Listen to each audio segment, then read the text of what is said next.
welcome back, guys, to Builder of All Things podcast. Author's cut. We're gonna cut it up. Cut it up. Recently, in chapter 8, Richie. Oh, I'm sorry, chapter 7. Chapter 7 in the house. Chapter 7, and previously to this, was going into the 3 S's, which was a storm, snakes, and smokes. But right now, we are on snakes. But how do they? Is that the noise they make? You can't do it too much because my Filipino friends are gonna... It's like, man, it's so powerful how Jesus is referred to as a lamb and a lion, and then the enemy is referred to as a snake. The snakes they can't even make no noise, man. But that's how crafty they are. Come on, right? Let's go. We're gonna cut some heads off today, Ray.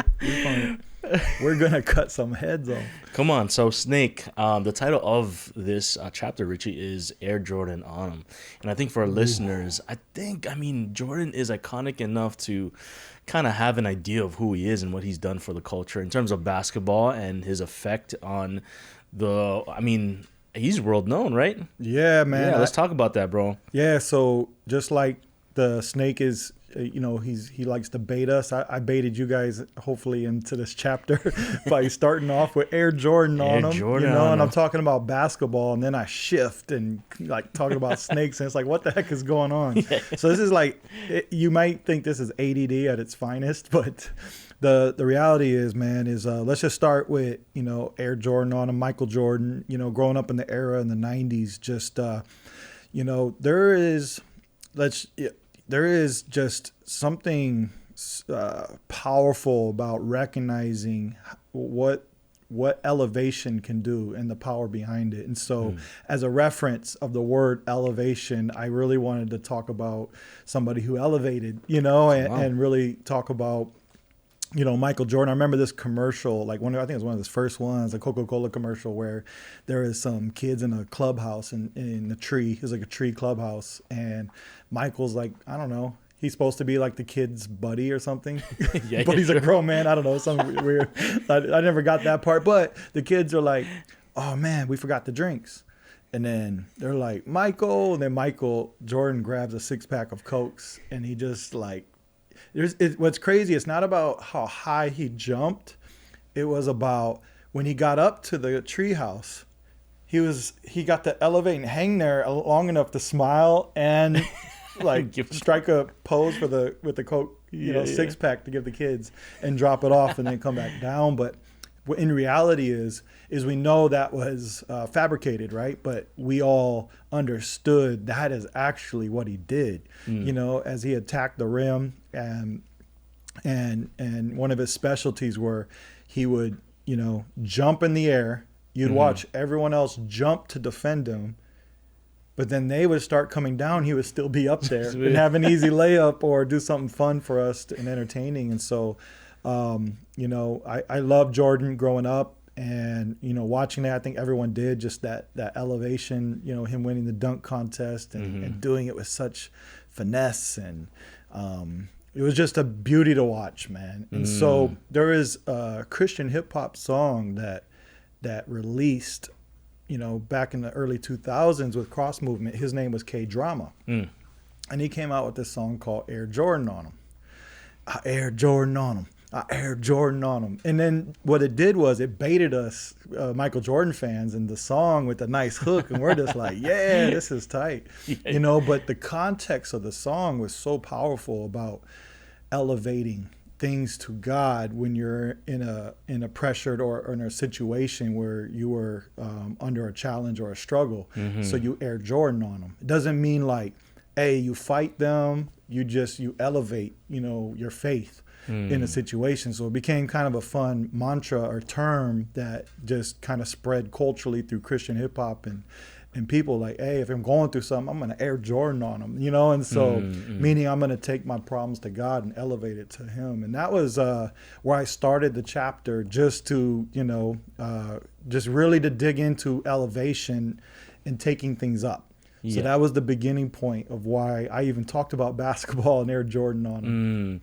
And I think in that section or that area, I mean, before we get into it, I mean, we can talk about what the snake is in terms of the big three, I should say. Yeah. So big three, what you're talking about is storms, snakes, and smokes. And the smoke. Smokes. And so right now we're talking about snakes. And so I think one thing is we have to identify what a snake is. And in your, this is the author's cut. So we're going to hear it from the author. We're going to cut it in. Yeah. So just to revisit the three pillars of battling adversity. And I recognize in my life and my business with talking with people that we easily can miscategorize. Yeah. Like we'll be going through a storm and say, man, the enemy did this. Or the enemy's actually attacking you. You're saying, man, I'm going through a storm, or vice versa. And same with the smoke, and we'll talk about in the next podcast, but that's self-inflicted decisions. There's three parts, man. It's either God's allowing it, the enemy's attacking, or you're self-destructing it, And so we have to be honest and ready to categorize it first, because we cannot respond the same to each one. So if you think it's the enemy, but it's a storm, you're actually attacking what God's allowing to strengthen you. He wants you to go through a faith process, and you're calling it, hey, it's the enemy, and you're praying. You're just totally like miscategorizing and like responding incorrectly. So I wanted to be able to categorize these three main parts, and there's a way to respond to each one. Now that we're talking about the snake, we have to, that's the first part of, if we're looking practically, I would say if you're having a challenge or a battle or something, going through an adversity, let's just sit back and say, okay, which one is it? Yes. Right? Yeah. Let's just categorize it first. Let's see first, like, what is it? Category. All right. Boom. Snake. And that's what we're about to talk about today. Yeah, that's good. And so when you talk about elevation, and how does that apply to now what we're talking about, right? Yeah, just so the snake, man, starting with, Adam and Eve, that's where we first got introduced to the enemy, which was in the form of a snake and crafty and that's where I picked up the term, because the enemy is out there to bait us, deceive us, to hook us and kill us, man. And so the snake from there, when I even share it with people that don't even read the scriptures of the Bible, when I say a snake, they all know, like, hey, he's snakish, you know what I'm saying? Yeah, like, don't talk to that dude, he's a snake. Yeah. So I think it was a good reference historically, but also with modern, pop culture. The snake just connects real easily. And so elevation, talking about elevation, talking about Michael Jordan, Air Jordan on him. What does that mean? So there is a way an American eagle and a snake have like their moments of battle. Yeah. All right.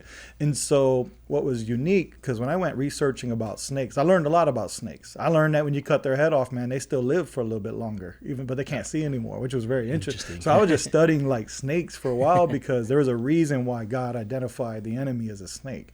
And so I wanted to know a little bit more about them. So in that process of studying, man, there is a lot of stories about this eagle that preys from high levels of elevation on the snakes, and kind of always keeping on the lookout for the snake. It can always see, it always positions himself high enough to understand the snake's moves and watches, which I thought was really cool. So the positioning of elevation to begin with, to always be in a posture of up above, to look down and know the enemy and see how it's lurking.